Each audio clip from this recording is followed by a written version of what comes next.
Hey folks, Mark with Fire Mountain Outdoors. Hey, we are taking another look today, a little bit more in depth on my 458 Socom build.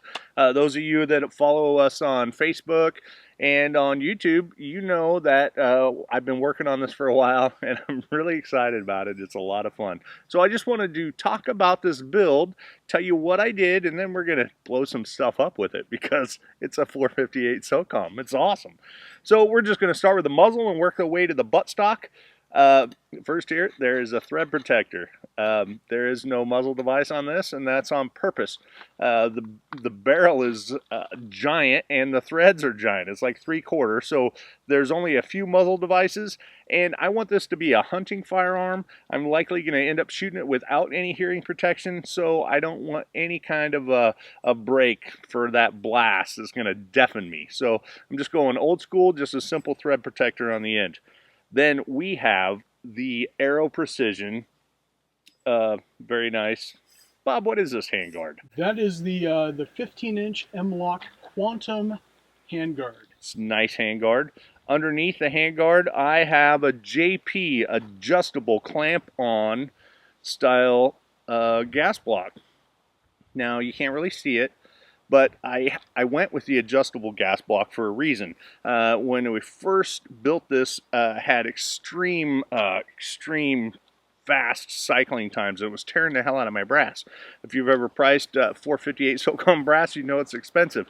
So we did put a heavier buffer on. That didn't fix everything. I did put a JP adjustable on there, and I had to drill a little hole in the handguard to access the adjustment spot for the JP. Also, with this 15-inch combination, the JP supplied Allen is not long enough to reach down in there and engage the locking mechanism. So if you're planning on doing a similar build, be aware of that. I had to cob up some kind of a custom brazed together 2-piece wrench to make that happen. Now the barrel I got from a group buy that was going on over at the MSRhunt.com forum. That's a great forum for people like me and maybe you who actually want to use their AR platform for hunting. So go over to MSRhunt.com. It's a great bunch of guys. It's all about hunting with the modern sporting rifle. We come back to the end. Aero Precision. They make a special 458 Socom upper, and it has an enlarged ejection port right here. So the brass is big and fat on the Socom, so it is already machined, so you don't have to do it yourself. It also has the feed ramp, the enlarged feed ramp for your Socom. It does, and it's stamped 458 right on the top. I did take the liberty of enlarging this a little bit more with a file, just because I saw that I was getting a little bit of contact, so I just kind of smoothed some of that stuff out, and in the process of tuning. I'm running the bolt that came with this rifle. The firing pin, I had some issues with that.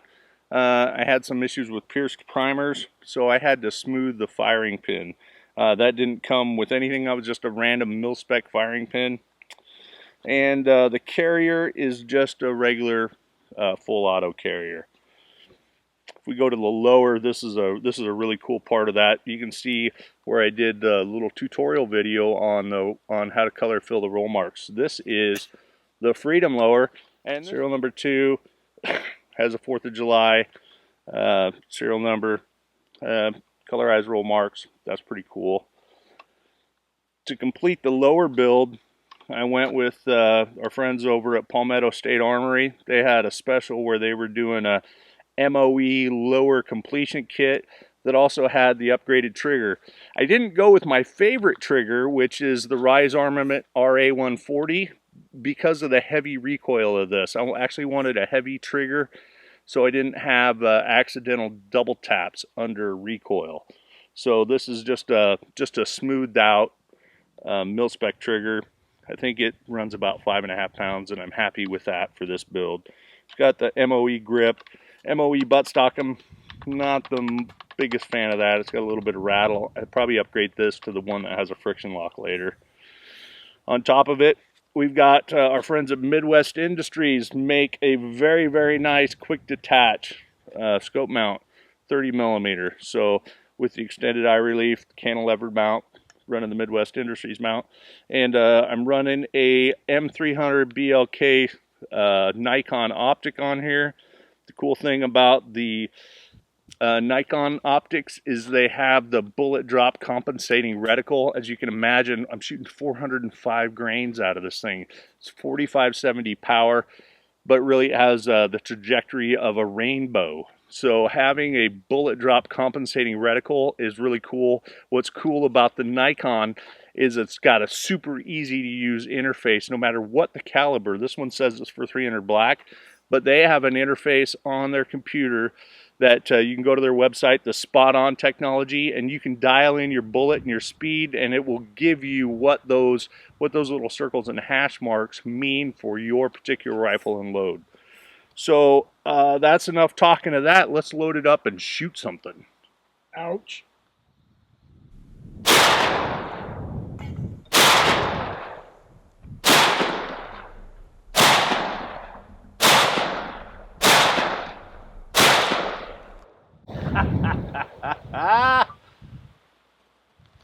Just like that. That was dramatic. Now up here at the FMO testing facility, we don't have no high-tech FBI calibrated ballistics gel. What we do have is some firewood. I've selected the finest chunk of, let's see, we got some cherry, we got some fir, we got another chunk of cherry, and another chunk of cherry, and a piece of alder, and some more cherry, and another cherry.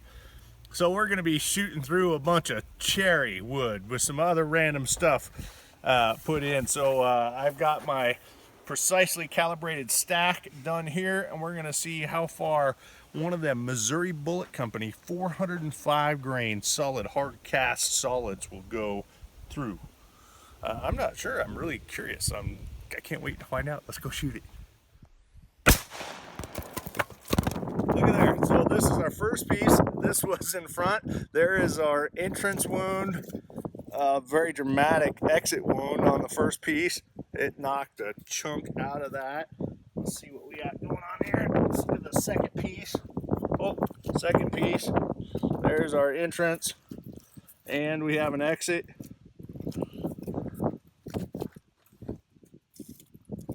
Oh, there we go. Look at there. Well, it goes through two and stuck into the third one. Really stuck in It there. is stuck in there. I'm gonna have to dig it out of there. I'll let you use my knife, but I don't want you to break it.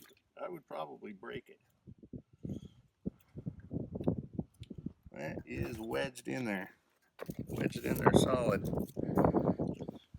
All right, Bob, what do we got going on here? Okay, we're going ultra scientific. Say you're a generic pop bottle on the lam and you're hiding out behind a tree. Are you going to be safe behind that tree? We've got a pretty good sized tree right here. So if you're a generic soda bottle, maybe you're a bear, who knows, but are you going to be safe? We're going to test it right now. Scientific. Science in action right here.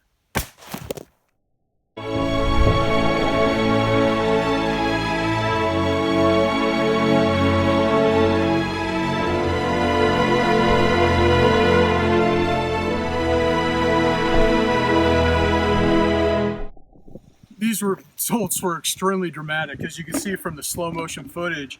But what's really telling is how far this bullet penetrated.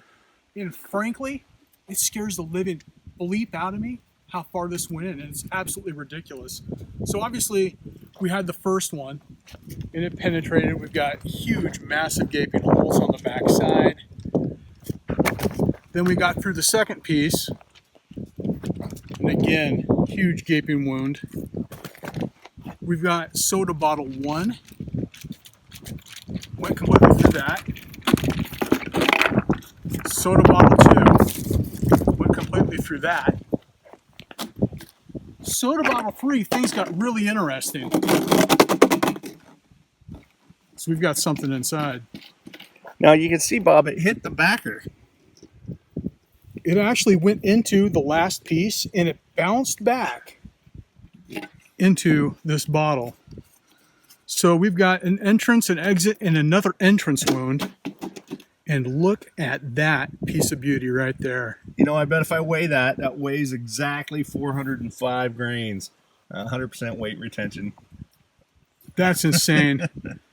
Missouri Bullet Company. I mean, they make a hell of a sledgehammer for that caliber. And to go through all of that mass, I am shocked. So lastly, I think we should just line this up with as many soda bottles as we have left, just to see if it'll wipe all of them out. I'm kind of thinking it will. You know, before we did the testing, it's like, we'll penetrate the first one, it'll end up in the second. But what we're seeing here is so much penetration, I think we'll just take them all completely out. So